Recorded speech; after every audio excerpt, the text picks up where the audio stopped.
حضرت ام ہانی رضی اللہ تعالیٰ عنہ مولا علی شیر خدا کی ہمشیرہ ہے. آپ فرماتی ہیں جس دن مکہ فتح ہوا تو میں اپنے بچوں کو لے کے گھر میں بیٹھ گئی تو میں اپنے بچوں کو نبی پاک کے بچپن کی باتیں سنانے لگی چونکہ جناب ابو طالب کے گھر میں پرورش پائی. حضرت ام ہانی کہتی میں اپنے بچوں کو بتا رہی تھی, میں کہہ رہی تھی میرا بھائی بچپن میں ہی بڑا عظیم تھا, میرے بھائی کی چھوٹے ہوتے بھی عادتیں بڑی اعلیٰ تھی. تو میرے ایک بچے نے مجھ سے پوچھا کہ امی ماموں ہمارے گھر بھی آئیں گے؟ جناب ام ہانی کہتی میں غریب نہیں تھی, خامن میرا ویسے چھوڑ کے چلا گیا کلمہ پڑھنے کی وجہ سے.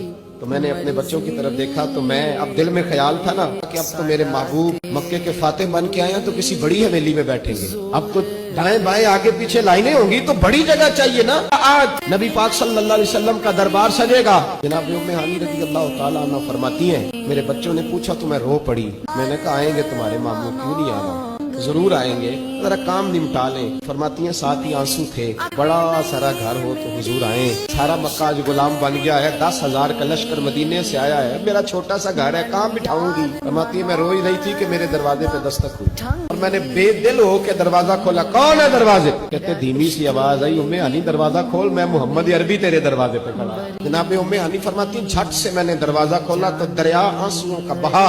تو میرے پاس تو ٹوٹی چٹائی تھی, پرانا تکیہ, کھجور کی چھال, نرم و نازک بھی نہیں, میں نے بچھایا. محبوب پاک نے فرمایا سارا مکہ دعوتیں دے رہا تھا میرے گھر آئے میرے گھر آئے. تو میں نے کہا کیوں کسی کے گھر جاؤ, میری اپنی بہن جو موجود ہے, میں یہاں بیٹھوں گا کھول کے.